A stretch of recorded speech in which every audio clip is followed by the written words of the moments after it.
And welcome back to What About Nutrition on Westplex Radio. By the way, the show airs every Saturday here on 100.7 FM from 8:30 to 9, right before Kelly Lamb and Deliciously Alive. And again on Sunday, right after Beck's Gospel Hours. And that's going to be every Sunday. We've been doing that for some time. Oh, yeah. From 10 a.m. to 10:30. So a nice, diverse audience, both on our stations. And we also air this, and I'm not sure the exact times, but we air it at different times on the weekend, also on the new Lincoln County AM radio station serving the Lincoln County area, which is AM 1280 KYRO. You might want to check that out. It's at westplexnewstalk.com, westplexnewstalk.com. And we also are online, of course, with 100.7's 2 times Saturday and Sunday, and that would be at westplexradio.com, westplexradio.com, and you can find the shows archived with a number of great topics. Yes. But I'm so proud of this show, and David does a great job. You can just go to o'fallonnutrition.com, and check out some archive shows there. Now, we've never done a show quite like this. It's digestive health, and it's fascinating. And I know that probiotics are a huge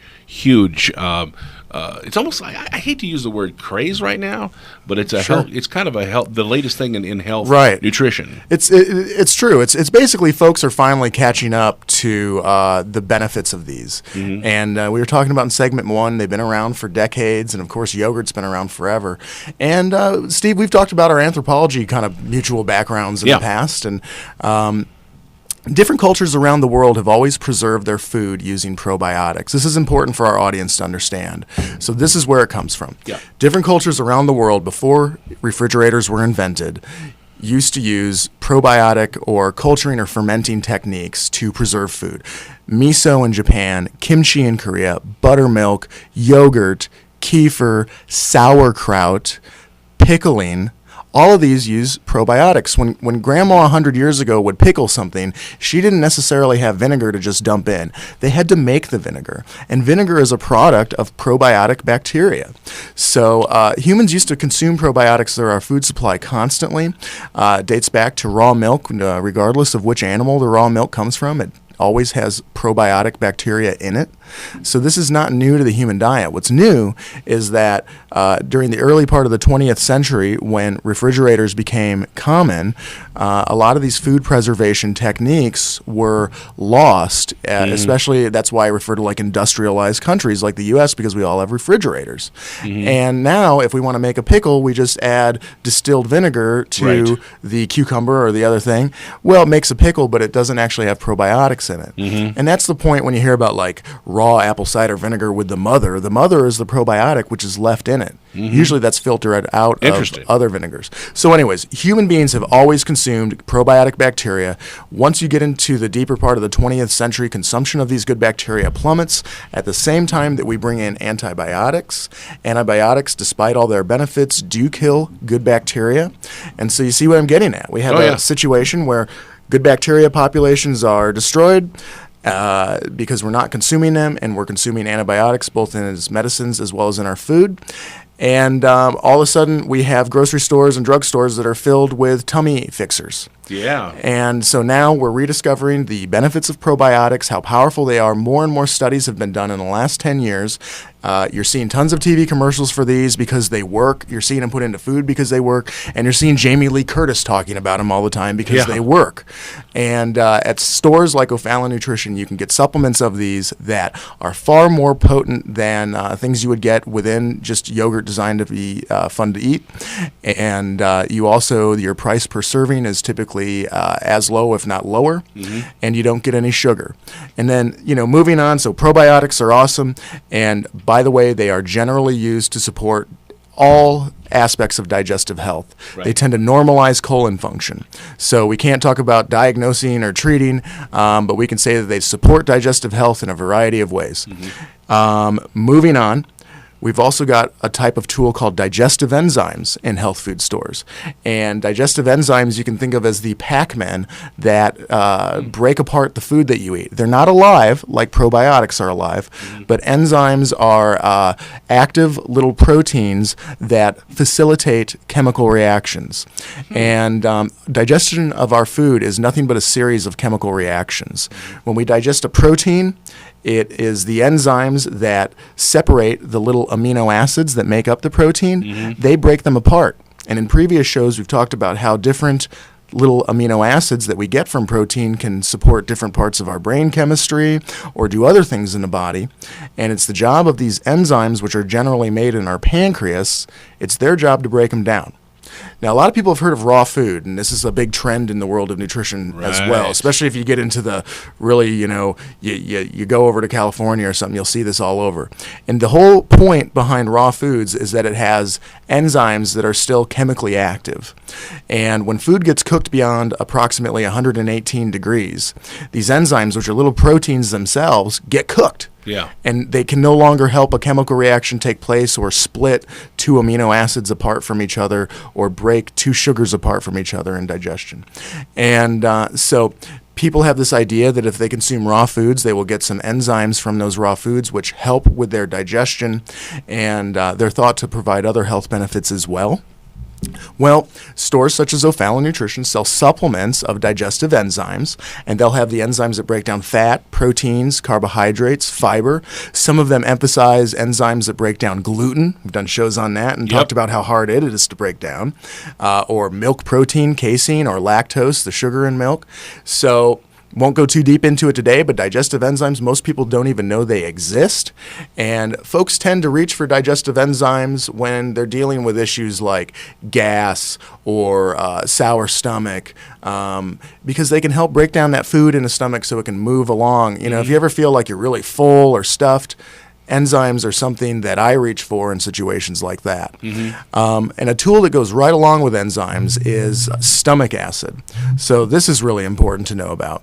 Stomach acid is produced for a reason.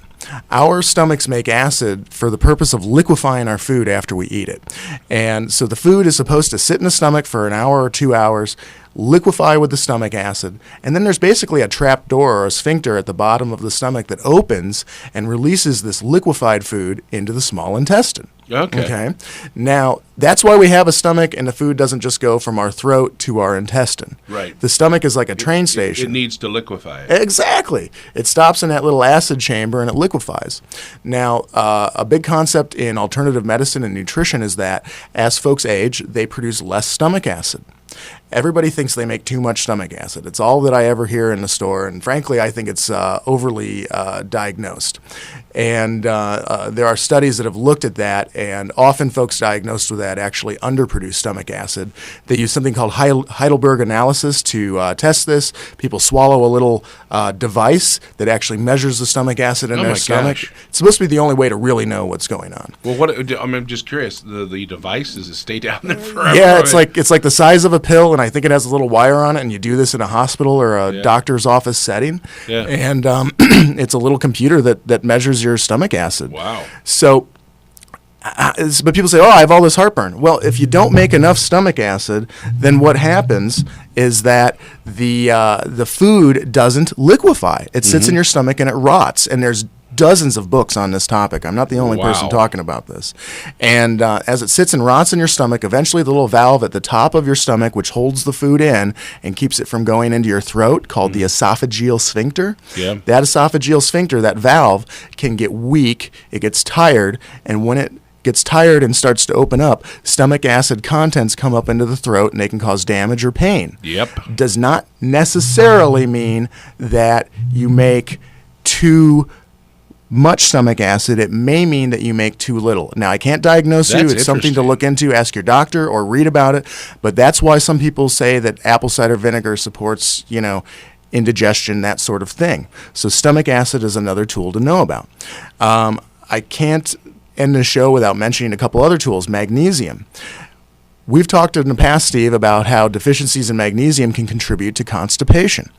Magnesium supports a part of the brain called the parasympathetic nervous system, which controls rest and digestion and the movement of food through our intestines. That's really only happening when our parasympathetic part of our brain is dominant.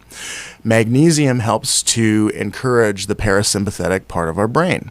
So it encourages, as a result, movement of food through the intestinal tract. And magnesium has another cool quality, which it pulls water into the colon. And so when folks complain of issues like constipation, we ask them questions to see if perhaps they might need to consider using magnesium.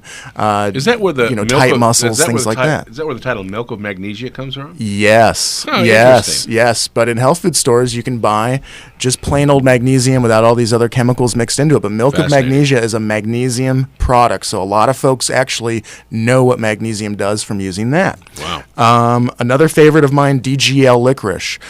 Sometimes I get heartburn when I eat bad, and it's usually not because I'm not making enough stomach acid. In fact, last night I ate a bunch of food, and I actually took some capsules of apple cider vinegar because I felt too full.